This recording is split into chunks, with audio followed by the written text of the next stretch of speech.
मैंने वो किस्सा आपको याद कराया जिसके बलबूते पर आपने ऐसी पार्टी को गन्नौर में धराशाही कर दिया जो इतिहास रचते जा रही है। जैसे आपने अभी शुरुआत करी चर्चा की, आज भी मेरे रोंगटे खड़े हो जाते हैं उस बात को।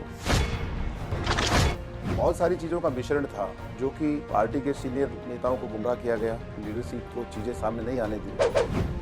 ने कहा कि हाईकमान को कुछ लोगों ने गुमराह किया। कभी सार्वजनिक तौर पर ये बातें सामने नहीं, मैं कोई दबाव नहीं डालूंगा। जिन नेताओं को शायद टिकट की ज़्यादा भूख थी, उन्होंने जनता ने जो उनको सबक सिखाया वो तो सबके सामने है। मनोहर लाल खट्टर के बहुत करीबी है, खास हैं, लेकिन मनोहर लाल खट्टर उस वक्त ऐसे कई कारण रहे होंगे कि जिसकी वजह से वो हाईकमान को नहीं बना पाए। मैं उस चेहरे से इसलिए जुड़ा हूँ, उससे बेहतरीन इंसान मैंने देखा नहीं। आज ये भी मैं एक भावनात्मक बात बोल रहा हूँ, वो इंसान पूरे हरियाणा को अपना परिवार मानता है, पूरा परिवार मान के उसने हरियाणा को आगे बढ़ाया। आपने मनोहर लाल खट्टर के एक बयान का जिक्र किया, एक बयान उन्होंने और दिया था जब आप भी साथ थे। उन्होंने कहा था कि जब टिकट कटा और मैंने फ़ोन किया, मुझे लगा कि देवेंद्र कादियान मुझ पर क्रोधित होगा, गुस्सा होगा, लेकिन उल्टा उसने धन्यवाद कहा। ये बात सत्य है, ये हुई थी और मैं बहुत अंदर से भावुक था जब मैंने कहा। हालांकि हो सकता है गुस्सा भी हो और वो भावुक वाले लहजे में ही मैंने बोल दिया कि ठीक है सर, धन्यवाद आपका, आपने मेरी मदद की। हो सकता है अंदर से गुस्सा हूँ लेकिन वर्ड मेरे वैसे हो। मैं भावुक था लेकिन गुस्सा तो था, उन पे गुस्सा भी था। मुख्यमंत्री जी से भी मुझे उस टाइम गुस्सा आया कि आप सबने मेरी मदद क्यों नहीं की, मैंने इतनी मेहनत की। सफाई अभियान से शुरुआत की आपने, काम की, सड़कों पर दिख भी रहा है, लेकिन आते वक्त मेरी लोगों से बात हुई, उन्होंने कहा कि गंदगी की समस्या कहीं ना कहीं गन्नौर में अभी भी है। देखिए, आपने बहुत अच्छा सवाल किया और ये भी आपने खुल के बताया कि मैंने पहले दिन से शुरुआत की। अभी हम कुछ कंपनियों से CSR के द्वारा कुछ व्हीकल्स ले रहे हैं। हमारी नगरपालिका में उतनी आर्थिक स्थिति ठीक नहीं है। 2-3 बार सेशन के दौरान भी मैंने ये डिमांड सबसे प्रायोरिटी से रखी। हमारे यहाँ सबसे बड़ी प्रॉब्लम थी स्टॉर्म वाटर की। अधिकारियों पर देवेंद्र कादियान दबाव बना रहे हैं काम को लेकर, कितनी सच्चाई? हाँ, ये मेरी एक आदत में है कि मुझे काम जल्दी चाहिए होता है। कई बार हमें फ़ोन करके छोटे से काम के लिए, मान लिया कहीं कोई बिजली का पोल टूट गया है, उसके लिए हम किस लिए 1 हफ्ता वेट करेंगे। देवेंद्र कादियान खुद को कहाँ देखते हैं, एज अ व्यापारी, एज अ राजनेता? मेरा इसमें सिर्फ एक ही मामला है, मैं कभी बोलता नहीं। जैसे खिलाड़ी होता है, सपोज करो क्रिकेट में किसी खिलाड़ी की कोई आलोचना करें, कई बार किसी मैच में कोई फेलियर हो जाए तो वो अपना जवाब कोई जुबान से थोड़ी देगा, वो तो अपना बैट से ही देगा ना। गन्नौर के लिए विजन क्या है? गन्नौर को मैंने वादा किया था चुनाव के दौरान, जब आप लोग चंडीगढ़ से दिल्ली आओगे, दिल्ली से चंडीगढ़ आओगे, तो आपको गाड़ी में ही पता लग जाना चाहिए कि हाँ, ये गन्नौर है। साल 2024 महीना अक्टूबर का, एक युवा नेता फेसबुक पर लाइव आता है और कहता है कि मेरे पिता अस्पताल में भर्ती हैं। वो टकटकी लगाए टीवी पर बस एक बात का इंतज़ार कर रहे थे कि कब भारतीय जनता पार्टी अनाउंस करेगी कि उनके बेटे को टिकट मिल गया। मेरे बच्चे हॉस्टल में हैं और फ़ोन करके पूछ रहे हैं कि पापा टिकट मिली। मैं इसीलिए कांग्रेस से भारतीय जनता पार्टी में आया था। वो शख्स रोने लगता है, आंखों में आंसू थे, समर्थन मांगा जा रहा था जनता से, और इसी के साथ कहा कि अब मैं भाजपा को अलविदा कह रहा हूँ। वो शख्स चुनावों में जीतता है और ऐतिहासिक जीत दर्ज करता है। वो युवा नेता और कोई नहीं, देवेंद्र कादियान है, जो इस वक्त मेरे साथ मौजूद है।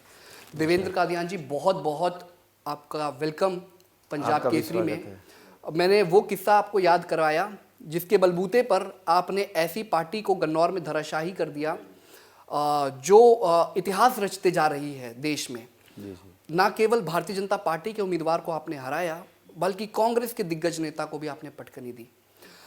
लेकिन ऐसा क्या हुआ, पहला ही सवाल ऐसा रहेगा कि जिस पार्टी ने आपको इतना काम, आपने उस पार्टी के लिए किया, लेकिन आखिर में टिकट नहीं दी। कारण कई थे, लेकिन उसके बाद जैसे ही भारतीय जनता पार्टी सत्ता पे काबिज होती है, सबसे पहले जो निर्दलीय विधायक ने समर्थन दिया भाजपा को, वो देवेंद्र कादियान थे। जी जी। जैसे आपने अभी शुरुआत करी चर्चा की, आज भी मेरे रोंगटे खड़े हो जाते हैं उस बात को, उस चीज़ को, क्योंकि वो चीज़ें सारी की सारी मेरे अंदर से आई थी, मेरे रूह से निकली हुई चीज़ें थी। तो आज वो तो सारी चीज़ें चली गई, चुनाव भी जीत लिया, बहुत बड़े मार्जिन से गन्नौर ने यादों को ताज़ा कर दिया, आशीर्वाद दिया। लेकिन आज भी वो एपिसोड लाइव हो जाता है जब कोई बोलता है, आपने जैसे बोला, और आपने कहा कि भाई चुनाव हुआ, लोगों का बड़ा आशीर्वाद मिला और फिर हमने भारतीय जनता पार्टी का सपोर्ट किया। टिकट की बात भी करी आपने। देखिए, मेरा ये मानना है, मैं लंबे समय कांग्रेस पार्टी में रहा, राष्ट्रीय पार्टी है, और बीजेपी में भी लंबे समय रहा, कई साल इसमें भी हमने गुजारे। तो यहाँ जो डिसीजन है वो, मेरा ये मानना है वो राष्ट्रीय स्तर पे होते हैं, और बहुत सारी चीज़ें आई थिंक देखी जाती है, वो स्टेट लेवल पे चीज़ें मैच की जाती हैं। अभी किस कम्युनिटी को कितनी टिकटें देनी है और कितनी महिलाओं को देनी है, तो ये सारी चीज़ें भी होती हैं। दूसरा, जब कोई आदमी बहुत ज़्यादा मजबूत हो, जिसको जनता चाहती हो, तो उसकी जो सामने वाली मित्र मंडली है पॉलिटिकल, वो भी उतनी ही मजबूत हो जाती है, उसके उतनी संख्या बढ़ जाती है। तो कहीं ना कहीं बहुत सारी चीज़ों का मिश्रण था, जो कि पार्टी के सीनियर नेताओं को गुमराह किया गया, लीडरशिप को चीज़ें सामने नहीं आने दी। नहीं तो जब रिजल्ट आया, भारतीय जनता पार्टी को मात्र 17,000 कुछ वोट मिलती है, और मुझे 77, 77,500 वोट मिलती है, 60,000 से ज़्यादा का गैप।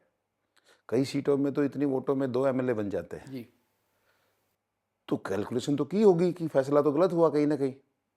और उस जिले में, जिस जिले में 6 में से सिर्फ कांग्रेस पार्टी को 1 ही सीट गई, इसका मतलब जिले का और वोटर का तासीर तो भाजपा की तरफ था।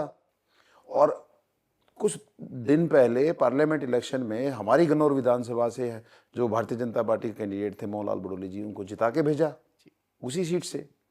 तो भारतीय जनता पार्टी का जो वोटर था, जो लोग चीज़ों को समझते थे, उन्होंने उस फैसले को नकारा कि आप एक ऐसे आदमी को टिकट दे रहे हैं जिसने चंद दिन पहले लोकसभा चुनाव में पार्टी के विरुद्ध काम किया, पार्टी को हराने का काम किया, और आज वो किन चीज़ों के दम पे टिकट लेके आ रहा है। तो इसलिए जनता ने नकारा, और एक बहुत बड़े मार्जिन के साथ वहाँ ये जो रिजल्ट आया वो सबको दिखाया। देवेंद्र जी, आपने कहा कि हाईकमान को कुछ लोगों ने गुमराह किया।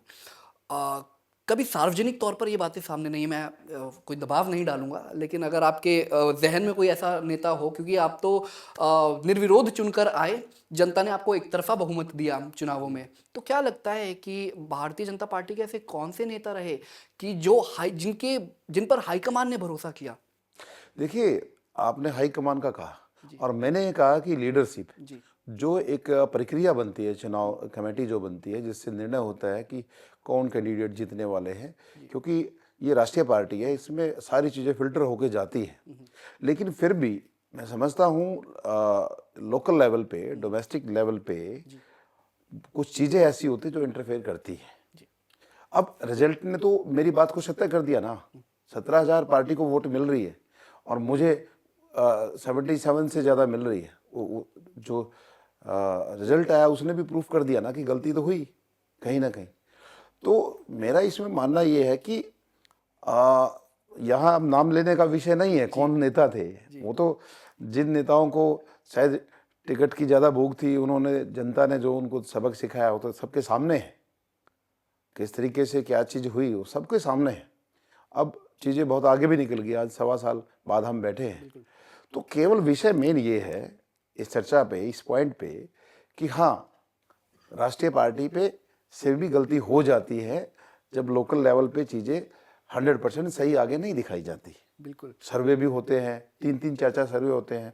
आप कहते हो कि सारे सर्वे में आप टॉप पे आए, आप कहते हो कि हाँ जनता की आवाज़ है, कहीं कोई चीज़ नहीं है, और अचानक फिर स्क्रीन पे नाम किसी और का आता है। तो कहीं ना कहीं चीज़ें तो अभी भी उसमें गुंजाइश है ठीक करने की। देवेंद्र, हमने वो तस्वीरें देखी चुनाव के दौरान, क्योंकि जब मैं कवरेज खुद करने गया था और जो वीडियोस आपके सामने आ रहे थे उसमें आप काफ़ी भावुक थे, रोए भी, एक सहानुभूति भी थी।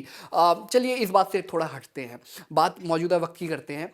वो तस्वीरें भी पूरे देश ने देखी जब मनोहर लाल खट्टर ने आपको वाकई में गले लगाया था और एक बेटे की तरह आपको प्यार करते हैं, और ये तस्वीरें पूरे देश ने देखी, पूरे हरियाणा प्रदेश ने देखी, और कहा यह भी जाता है कि देवेंद्र मनोहर लाल खट्टर के बहुत करीबी है, खास हैं। लेकिन मनोहर लाल खट्टर उस वक्त ऐसे कई कारण रहे होंगे कि जिसकी वजह से वो हाईकमान को नहीं मना पाए।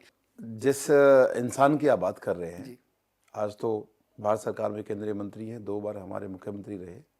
मैं उस चेहरे से इसलिए जुड़ा हूँ कि उससे बेहतरीन इंसान मैंने देखा नहीं जीवन में।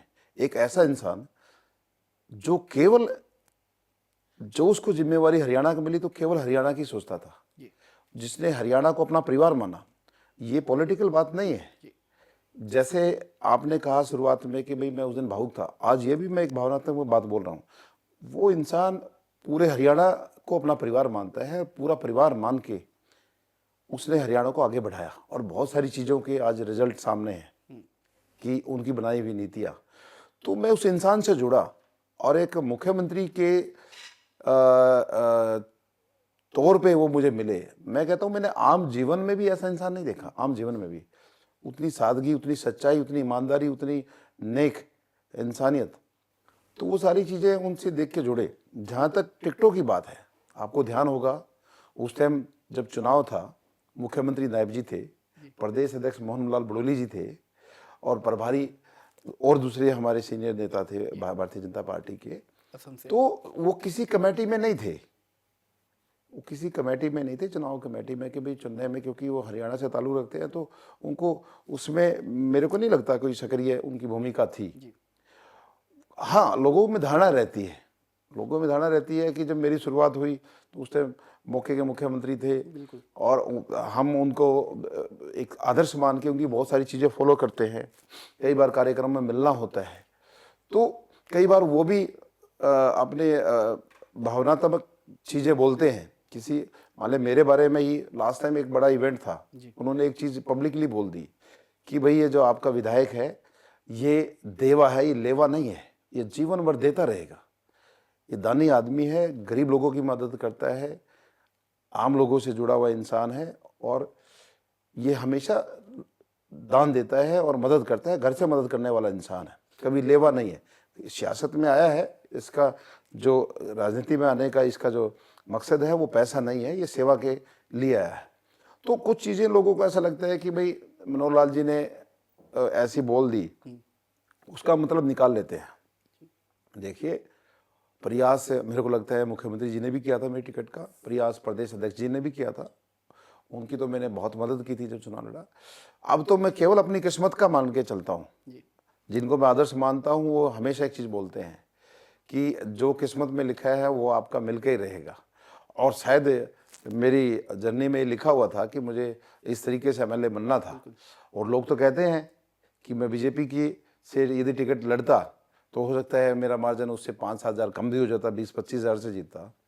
और आज मैं एक रिकॉर्ड बना के, अपने पूरे ज़िले का रिकॉर्ड बना के एमएलए बना हूँ और इंडिपेंडेंट, ये भी बड़ी बात। आपने मनोहर लाल खट्टर के एक बयान का जिक्र किया, एक बयान उन्होंने और दिया था जब आप भी साथ थे। उन्होंने कहा था कि जब टिकट कटा और मैंने फ़ोन किया, मुझे लगा कि देवेंद्र कादियान मुझ पर क्रोधित होगा, गुस्सा होगा, लेकिन उल्टा उसने धन्यवाद कहा।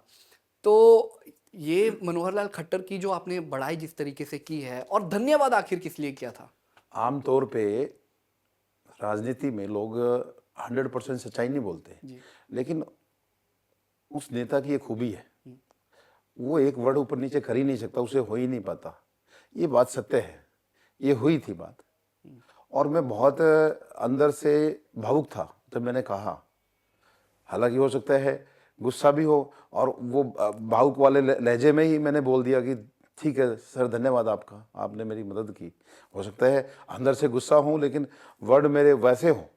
तो मैंने कहा था और लिटरली मैं गुस्सा भी था कि ठीक है धन्यवाद, क्योंकि मैंने मुख्यमंत्री जी को भी बोला, सबको बोला, सबका धन्यवाद किया, क्योंकि लोकसभा चुनाव में थोड़े दिन पहले मैं अकेला ही एक ऐसा आदमी था गन्नौर के अंदर जो आपके मौके के एमएलए थे, वो सरेआम खिलाफत कर रहे थे भारतीय जनता पार्टी के कैंडिडेट की। उन्होंने प्रेस कॉन्फ्रेंस में भी कहा था, आज भी बोलते हैं, जो पूर्व एमपी थे उसका परिवार खुल के सड़क पे आगे मुखालफत कर रहा था।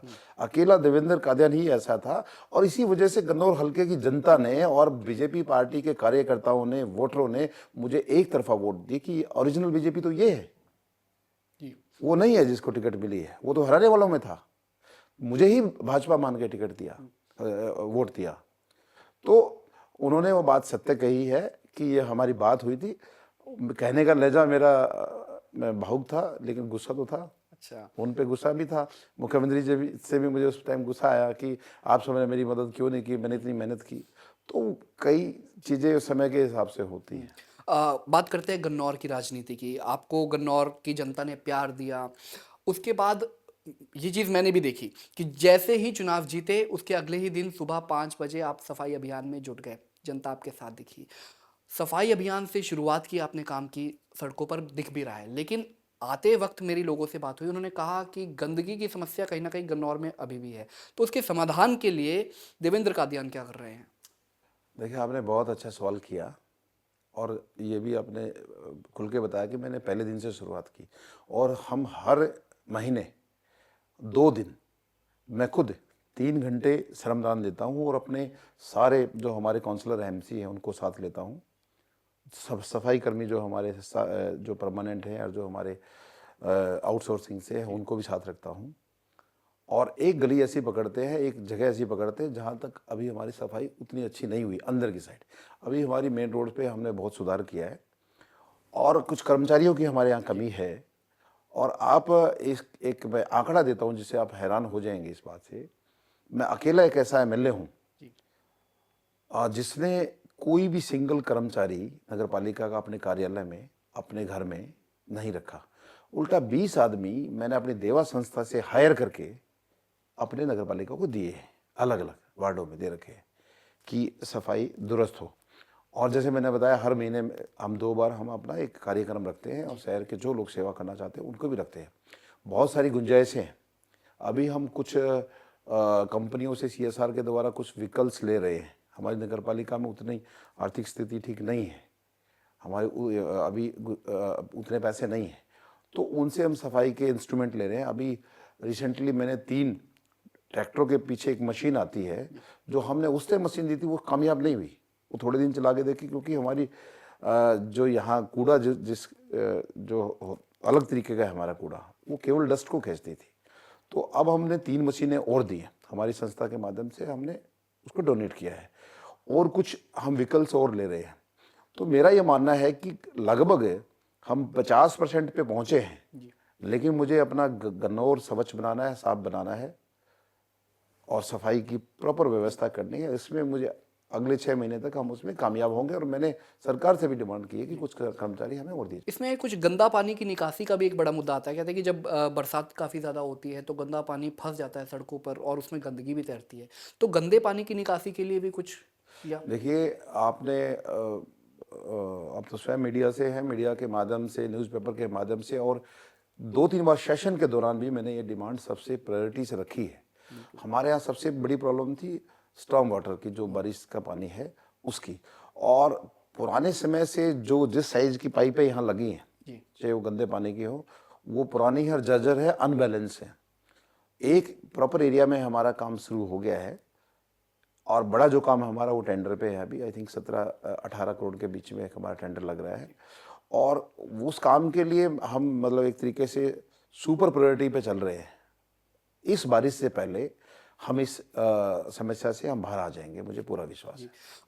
अधिकारियों की बात कर लेते हैं कि जिस तरीके से जब खट्टर सरकार थी तो अधिकारियों से काम निकलवाया जाता था और इस चीज़ के लिए आप भी बहुत मशहूर हैं कि हालांकि जो स्टेटमेंट निकल के आई सामने आई उसमें कहा गया कि अधिकारियों पर देवेंद्र कादियान दबाव बना रहे हैं काम को लेकर। कितनी सच्चाई? देखिए, हर आदमी की कार्यशैली अलग अलग होती है और जो आदमी डेड ऑनेस्ट होता है, ईमानदार होता है, तो अधिकारियों में भी उसका प्रभाव होता है। जब अधिकारी को ये पता है कि केवल इसका फ़ोन काम के लिए आता है। हाँ, ये मेरी एक आदत में है कि मुझे काम जल्दी चाहिए होता है। कई बार हमें फ़ोन करके एक छोटे से काम के लिए, मान लिया कहीं कोई बिजली का पोल टूट गया है, उसके लिए हम किस लिए 1 हफ्ता वेट करेंगे? वो तो 3 घंटे में चाहिए, 4 घंटे में चाहिए, 6 घंटे में चाहिए। उसी चीज़ का प्रेशर यदि यदि फिर मतलब कहना ये बन जाए कि अधिकारी पे प्रेशर है, तो उसको प्रेशर नहीं, वो काम करने का तरीका है। हाँ, मैं टाइमलाइन अगले से पूछता हूँ, भाई मुझे टाइम बताओ, मुझे पब्लिक में टाइम बताना है कि आप 1 दिन में कर रहे हो, आधे दिन में काम कर रहे हो, तो मैं टाइम लेता हूँ। चाहे उसमें पुलिस अधिकारी है, चाहे उसमें हमारे म्यूनिसिपल के हैं, कोई उनकी मर्जी से ही टाइम लेता हूँ ये ना। सवाल मैंने इस संदर्भ में पूछा था क्योंकि अक्सर क्या होता है कि जो विधायक होते हैं, चाहे विपक्ष के होते हैं, चाहे निर्दलीय होते हैं, वो ये कहते हैं कि हमारी सरकार नहीं है तो इसलिए हमारी सुनवाई नहीं होती। लेकिन आप निर्दलीय विधायक हैं, इसके बावजूद आपकी सुनवाई होती है। आप समझ पा रहे होंगे कि मैं किस संदर्भ में कह रहा मेरा हूँ। ये मानना है बहुत सारी चीज़ें खुद पे डिपेंड है। जी कई बार हमने ये देखा है, कुछ मुझे डिटेल में बात बताने की ज़रूरत नहीं है, नाम लेने की ज़रूरत नहीं है। पुलिस डिपार्टमेंट में हमने ये देखा है, कई टॉप लेवल के अधिकारी जो आईपीएस लेवल पे, वो छोटे अधिकारी की भी बात मानते हैं जब वो ईमानदार उनके सामने होता है, भाई ये डेड ऑनेस्ट है। और कई चीज़ें ऐसी आती हैं कि उनको लगता है कि भाई हाँ, इसमें ये खूबी है, तो उनकी बात माननी पड़ती है कि भाई ईमानदार आदमी है। तो हमारी जो ईमानदारी है, जो हमारी छवि है, जो हम अपने मन से, अपने भाव से इस कन्नौर के लिए करने आए हैं। बहुत सारे कार्य ऐसे होते हैं कि जो सरकार की स्कीम में नहीं आते हैं या देरी से बेरी होते हैं, तो हम अपनी संस्था से करा देते हैं। और बोलता हूँ, पर्टिकुलर आप मेरी स्पीच निकालोगे तो कोई डिमांड आती है, क्योंकि हम नए एमएलए हैं, बहुत सारी स्कीमों का हो सकता है हमें ना जानकारी हो, तो मैं लास्ट में एक लाइन बोलता हूँ कि भाई फला स्कीम है, फला उसमें नहीं आया तो देवा संस्था जिंदाबाद है।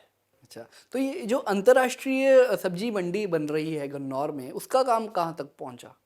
देखिए, बहुत अच्छा सवाल आपका। हमारा 70% काम कंप्लीट हुआ है, कुछ डिले हुआ था काम, अब दोबारा अपनी रफ्तार पे है। मुझे पूरा विश्वास है 2026 लास्ट में माननीय प्रधानमंत्री जी यहाँ आएंगे और इसका उद्घाटन करेंगे। और अभी लगभग हमारे 7 शेड कंप्लीट हो गए हैं, 17 शेड हैं, स्ट्रक्चर सबका खड़ा हो गया है। कुछ इश्यूज आए थे वो जिनकी वजह से डिले हुआ। एक हमारे यहाँ वाल्मीकि मंदिर था, उसको शिफ्ट करने की बात थी, उसमें एक थोड़ी कंट्रोवर्सी बनी थी। कुछ हमारे इरिगेशन की लैंड थी, कुछ पेड़ थे, एक पावर डिपार्टमेंट की कोई प्रॉब्लम थी, कई बार कंपनी की ओर से भी शिकायतें आई, कुछ चीज़ें डिले हुई। तो अब सब कुछ ट्रैक पे है। एक वहाँ मेजर समस्या, एक कॉलोनी शिफ्ट होनी है, वो कोई इलीगल कॉलोनी थी, उनके लिए हमने प्लॉट का प्रावधान रखा था, उसको शिफ्टिंग करने में भी टाइम लग रहा था। अब लगभग वो काम मैं समझता हूँ कंप्लीट हो। बजट आने वाला है हरियाणा का, तो उसको लेकर क्या गन्नौर सीएम, क्योंकि खुद कहते हैं कि बजट को लेकर सुझाव दो, जी तो बिल्कुल। गन्नौर से विधायक, हमारे निर्दलीय विधायक देवेंद्र कादियान ने क्या सोचा कि बजट में गन्नौर के लिए क्या डिमांड रखेंगे? देखिए, बहुत अच्छी बात है, और ये हम पहले कभी सुनते नहीं थे, कभी पहले की सरकारों में, कि मतलब हर विधायक से, इवन कार्यकर्ताओं से भी पूछा जाता है भी आप अपने सुझाव दो, क्योंकि परमात्मा ने सबके अलग अलग दिमाग बनाए हैं, किससे कोई अच्छी चीज़ निकल के आ जाए। और ये नहीं, एक प्रॉपर वर्कशॉप रखते हैं, पिछली बार भी ऐसा ही हुआ था, सबके सुझाव हुए और बाकायदा एक वर्कशॉप में हर किसी के हाथ में माइक दे के पूछा गया। और वो चीज़ें फिर जब बजट आया तो उस प्रोग्राम का महत्व पता चला कि वो केवल दिखावे का नहीं था, जो लोगों के सुझाव आए थे वो इम्प्लीमेंट भी हुए। तो इस चीज़ के लिए मैं सरकार का धन्यवाद करता हूँ। जहाँ तक गन्नौर की बात है, हमारे यहाँ कई बड़े काम हैं जो बजट की वजह से अभी नहीं हुए थे, तो वो हमने अब प्रायोरिटी से रखे। जैसे हमारे बाईपास में ज़्यादा खर्चा आ रहा था, ज़मीन एक्वायरमेंट का इशू था, ऊपर से फिर डेवलपमेंट का खर्चा था, और कई काम ऐसे हैं हमारे जो कि हमने कुछ सड़कें नई निकालनी हैं, तो हमने भी एक अपना प्रॉपर एक लिस्ट बनाई है, जिसके हिसाब से मुख्यमंत्री जी से जरूर करेंगे भाई अब की बार हमारी चीज़ों को बजट में जरूर रखें। तो बजट का बेसब्री से इंतजार तो आप करें। देखिए, हाँ, बजट से हटके एक और सवाल पूछना चाहूँगा, क्योंकि आपने बतौर एक छोटे व्यापारी से बिजनेस शुरू किया, फिर उसके बाद बड़े व्यापारी बने, फिर उसके बाद नेता बने, फिर उसके बाद एमएलए बने। ये जो सफ़र है, ये कैसा रहा? और वो जो एक व्यापारी वाला जो एक होता है ना, कहते हैं कि जब नेता बन जाते हैं तो वो समाज सेवी बन जाते हैं, तो क्या लगता है कि अब लोग आपको कैसे देखते हैं? क्या कभी विपक्षी भी होते हैं, विपक्षी तंज कसते हैं, आरोप लगाते हैं कि ये व्यापारी है, ये समाज सेवा नहीं कर रहा, व्यापार कर रहा है। देवेंद्र कादियान खुद को कहाँ देखते हैं? एज अ व्यापारी, एज अ राजनेता? देखिए, मेरा अपना ये मानना है, मेरा स्वयं का, कि इंसान का जो प्रोफेशन होता है, जो मेन, मान लिया आपका प्रोफेशन पत्रकारिता है, मेरा फूड का काम है, मेरा बिजनेस, चलो पॉलिटिक्स में भी है, समाज सेवा में भी, लेकिन मेन तो मेरी घर की जो दाल रोटी चलती है मेरे बिजनेस से चलती है। उसका एक बड़ा महत्व होता है आम जीवन में भी, और यदि हम पॉलिटिकल रास्ते पे आए हैं तो उसका भी उससे बड़ा एक मैचिंग होती है उन चीज़ों की। जर्नी तो मेरी बहुत सारी चीज़ों में आपने भी देखी होगी, सुनी होगी, कहाँ से हम निकल के आए, बहुत नीचे से, मजदूरी लेवल से लेके हमने छोटी छोटी दुकानें करी, फिर छोटा ढाबा बनाया, बड़ा ढाबा बनाया, एक फूड का ब्रांड बनाया, एक चेन बनाई पूरी, और आज उत्तर भारत में वेजिटेरियन फूड की सबसे बड़ी चेन है। और जहाँ तक आप ने कहा कि कुछ लोग कहते हैं भाई इस चीज़ का व्यापार है, समाज सेवी नहीं है। मेरा इसमें सिर्फ एक ही मामला है, मैं कभी बोलता नहीं हूँ। जैसे खिलाड़ी होता है, सपोज करो क्रिकेट में किसी खिलाड़ी की कोई आलोचना करे, भाई कई बार किसी मैच में कोई फेलियर हो जाए, तो वो अपना जवाब कोई जुबान से थोड़ी देगा, वो तो अपना बैट से ही देगा ना। तो हम अपना जवाब जो है हम अपने काम से देते हैं। जब हम काम करते हैं तो उन लोगों की अपने आप बोलती बंद हो जाती है। जब वो जाते हैं कि नहीं भाई, चुनाव से पहले भी लोगों की मदद करता था, गरीब लोगों की हमेशा उनके साथ खड़ा रहता था, चुनाव के बाद भी खड़ा रहता है। हमने जितनी भी सेवाएं शुरू की थी गन्नौर के लिए, उनको बढ़ा दिया। आमतौर पे हमने बहुत सारे केस देखे होंगे, नाम लेने की जरूरत नहीं है, कि जो जो सेवाएं किसी ने बस चलाई थी, किसी ने कुछ चलाया था, सब बंद कर देते हैं एमएलए बनने के बाद। हमने वो चीज़ें बढ़ाई हैं। हमने 10 एम्बुलेंस अपने गन्नौर के लिए समर्पित की थी, अलग अलग क्षेत्र में रहती है। अब हमारी मल्टीनेटर एम्बुलेंस आ रही है। हमने सफाई की मशीनें कुछ पहले थी और हमने मशीनें दी हैं। हमने गरीब परिवारों में मदद की करते थे हम शादियों में, और जिन असहाय परिवार होते हैं जिनके नहीं कोई रहता है, उनके घर बनाने में, तो वो चीज़ें हमने बढ़ाई है। देवा अकेडमी है, उसका हमने उसकी सीटों का साइज़ बढ़ाया है। तो कहने का मतलब ये है कि आप काम से ही जवाब दे सकते हैं। मेरा भी यही रहता है, मैं बोलता कम हूँ लेकिन अपने सुन लेता हूँ, सुन के फिर और अपने काम में थोड़ा रफ्तार दिखाते हैं और काम के माध्यम से जवाब देते हैं। मन्नत ग्रुप देखिए बहुत ज़रूरी है, क्योंकि जो आपने नाम सिलेक्ट किया है मन्नत, ठीक है, उसने कई आपकी मन्नतों को पूरा भी ज़रूर ये मेरी किया बेटी होगा। का नाम मन्नत है। अच्छा, हमें नहीं मालूम था। मन्नत ग्रुप जो है कहाँ देखते हैं इसको, क्योंकि जिस जगह इस वक्त हम मौजूद हैं वो भी मन्नत है, और मन्नत का खाना, हालांकि मैंने तो कभी देखिए टेस्ट नहीं किया, लेकिन सुना है मन्नत के खाने के बारे में। मन्नत को कहाँ देखते हैं? देखिए, इसकी शुरुआत हुई थी 2005 से, जी। जब उस टाइम हमने एक छोटा ट्रक टाइप ढाबा बनाया था, कनक ढाबा था उसका नाम। और बेटी का जो जन्म हुआ 6 में हुआ मन्नत का, तो पहले हमने ब्रांच बनाई मन्नत की। तो मैं तो बेटी को ही भाग्यशाली समझता हूँ, उसकी किस्मत का खा रहे हैं हम सब लोग। तो आज हमारा ये मान के चलें कि हमारी 11 ब्रांच रनिंग में है, और चुनाव हमारा बीच में आया तो हमारा कुछ व्यापार प्रभावित हुआ, क्योंकि सारी कैपेसिटी चुनाव में लग जाती है, बिजनेस से ध्यान हट जाता है, साल पहले तैयारी हो जाती है। उस वजह से कुछ ब्रांचें हमारी डिले हुई। इस साल 2026 में हमारी 6 ब्रांचें जिनकी ओपनिंग होनी है, आई थिंक मार्च महीने में हमारी 2 ओपनिंग है। पंजाब में हमारी 3 ब्रांचें खुल रही है, बॉम्बे एक्सप्रेस वे में बन रही है, राजस्थान में बन रही है, हरियाणा में पानीपत नई ब्रांच बनने जा रही है, हरियाणा में पंचकुला हमारी नई ब्रांच ओपन होने जा रही है। तो 6 ब्रांचें, मिनिमम 6 ब्रांचें हमारी इस साल ओपन होंगी, और लगभग 15 ब्रांचें हमने फ्रेंचाइजी मॉडल पे साइन की हैं। इसके अलावा तो अब बिजनेस पे भी ध्यान दिया है, छोटे भाई हैं वीरेंद्र, वो बिजनेस देखते हैं।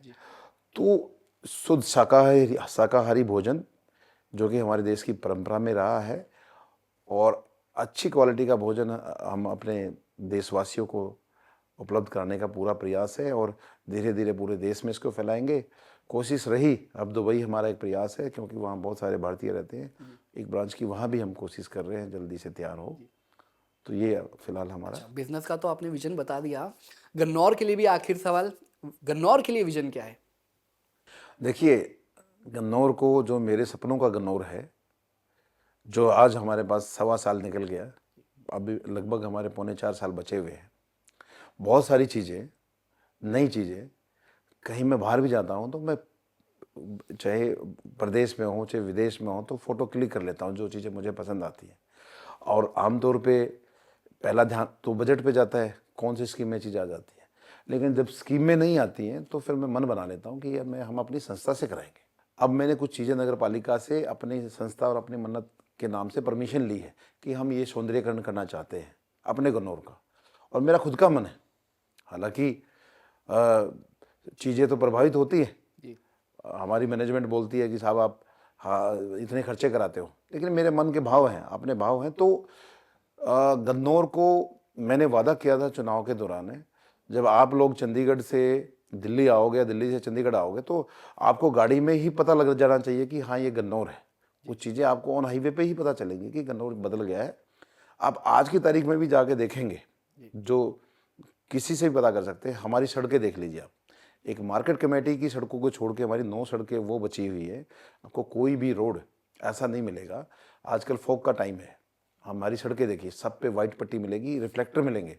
लोग मुझे बोलते हैं कि यार धुंध में हमारी गाड़ी नहीं चल रही थी, लेकिन हमारे गन्नौर में ही रिफ्लेक्टर लगे सभी सड़कों पे, मुख्य में जो मार्ग हैं, रिफ्लेक्टर का बहुत फ़ायदा होता है। ये चीज़ें एडवांस में सोची हुई चीज़ें हैं कि अब फॉग गिरने वाली है और मुझे वाइट पट्टी चाहिए तो चाहिए खड़ा होके।